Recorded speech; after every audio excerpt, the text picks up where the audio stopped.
The story of the Borgias is essentially a family drama in many senses. I mean, you see strife in every sense of family. I mean, it's just in this one it happens that one of them's a pope and one of them's the head of the army and one of them's a cardinal. This family of very passionate, very sexual people in a world that is becoming more human day by day. And they are running, the biggest corporation in the world. The Borgias are a Spanish family who came into religious power in Italy in the 15th century. There are hundreds of history books written about them with different takes on them, and they are quite debaucherous, and also some of these books say. And very influential and interesting in the way that they went about things. You would surprise yourself if such destiny ever brushed against you.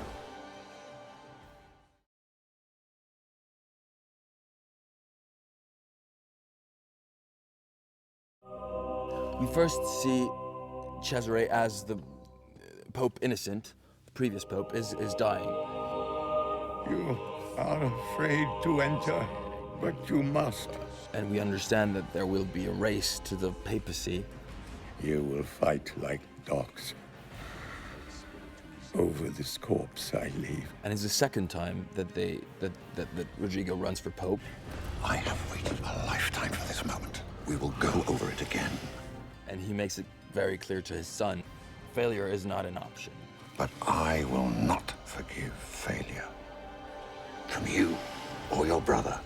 Am I understood? I think what's really important to him is to protect his family and his loved ones and the safety of what he already has. Go now.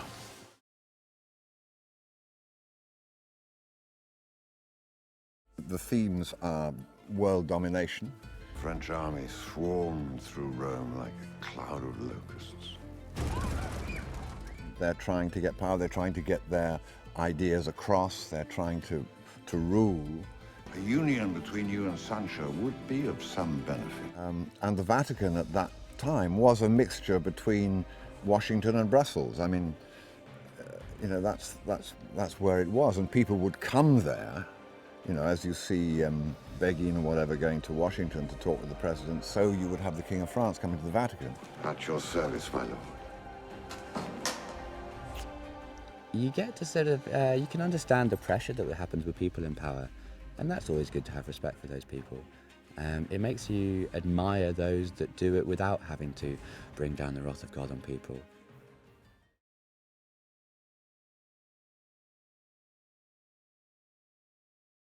Rome at that time was almost a ruined desert. I mean, there were a lot of old Roman pillars and falling down. There were animals grazing in the streets. There were bandits. It wasn't a place you wanted to go very much, because the Vatican had transferred during the schism to France, to Avignon.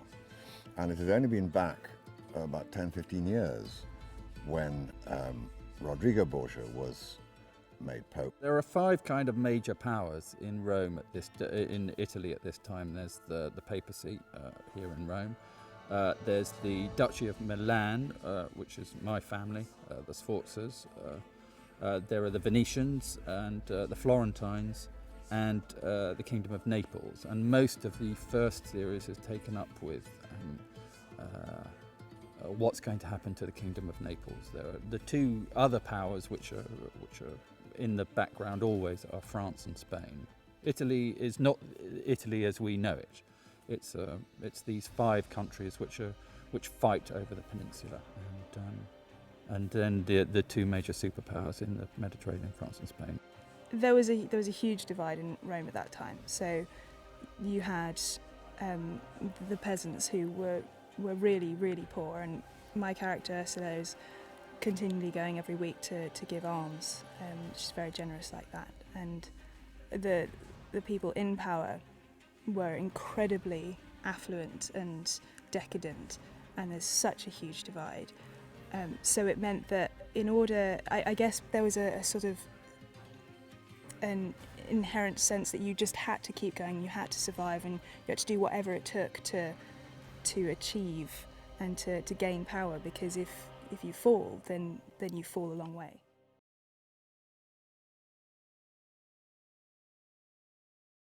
I loved the writing. Neil Jordan's scripts are beautiful, and every scene that I read when I got offered the part, I was like, oh my god, this is so beautiful, and I can't wait to say these words.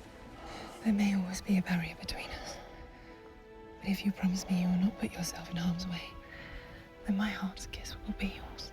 I already was really intrigued by the way it's written, because it's pretty dark and pretty... it's clever, it's really clever the way it's written. And then when I read my first scene, I just knew I wanted to play the part, because it's beautiful the way it's written. As an actress, you just want to play the scene. You find the art of politics more engrossing than the art of love. Did I say that? It seemed like a fascinating project to play a man who was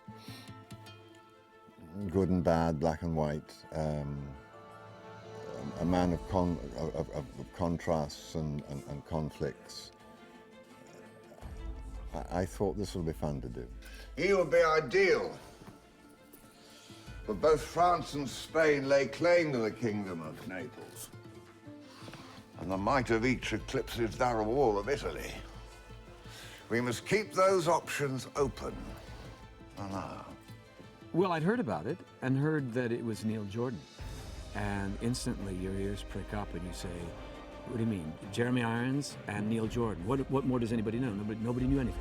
So we know that Jeremy Irons is working with Neil Jordan, and they're going to do a series, which meant that it had the chance to develop. So you knew it would be beautifully written, intelligently done, and Neil's a filmmaker, and Jeremy is generally known as a film actor. So obviously there was something that attracted him. The glory of our Holy Mother Church will be restored in my lifetime. The way I see it is the delicacy and the refinement that everybody, and the pictorial beauty that everyone associates with the Renaissance. I mean, it should be part of this, it should be like the frame within which all this happens. But within that, there's almost like a torture chamber, you know? Within that, there's almost something like a horror movie or a very, very, you know, kind of troubling film noir that is right inside the Vatican.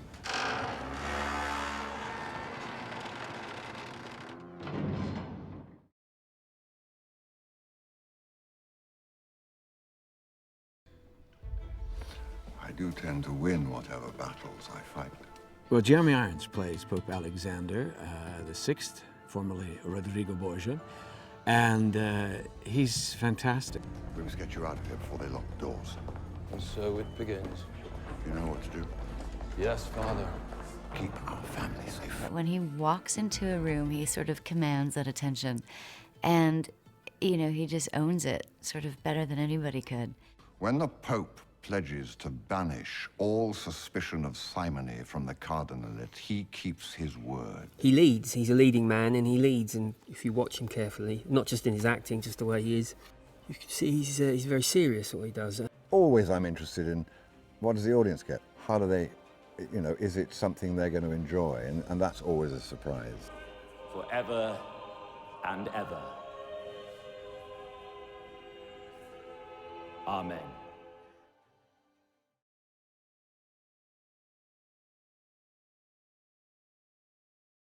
They were kind of like the original crime family.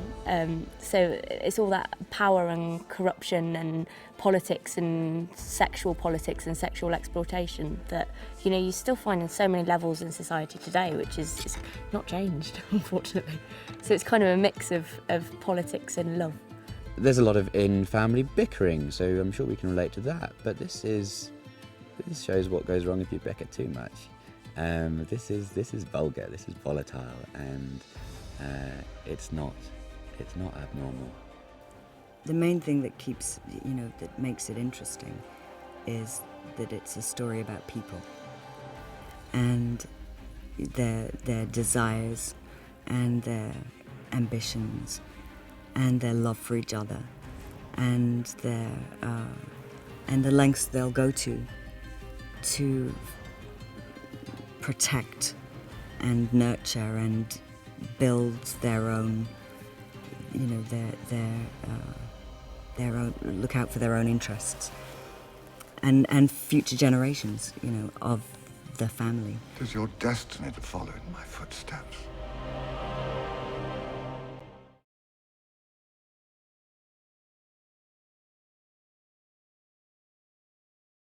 The Borgias are an original, I think the tagline is the original crime family. I mean, they're what The Godfather was based on eventually. They were a family that came from Spain into Italy. They were outsiders, they were foreigners, and they came with a devotion and a commitment to prove their right. Cardinal della Rovere, 7 votes. I shall fight you. I do tend to win whatever battles I fight. I mean, Mario Puzo based The Godfather on this family. I have evidence that will bring this house crashing down around your ears. They will sleep their way to the top, they will kill their way to the top. They will quite frankly burn the Vatican to the ground in order to succeed.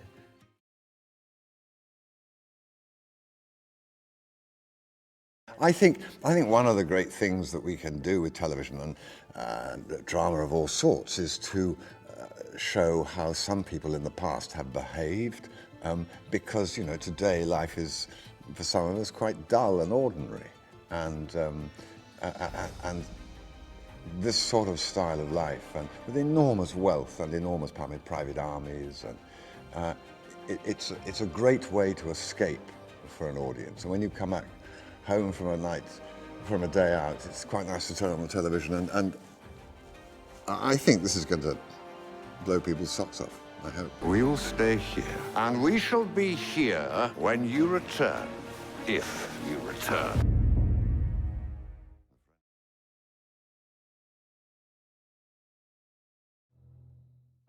We're on the top of looking over the back lot of the Borgias here at Corda Studios in Budapest, and people are actually working, which is why there's so much noise.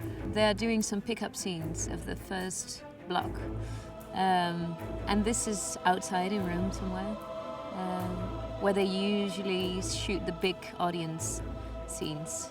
The sets have been great, and they actually built some of Rome on the back lot, so it's not so far away. Budapest is a really beautiful town. It's a meeting point of East and Western Europe. Our hosts are very, very gracious. The crews are fantastic. Everybody tries to muck in a little bit, so with gestures and a variety of different languages, we manage very well. It kind of feels like home from home, really, and we're all kind of looking forward to coming back next year and doing some more.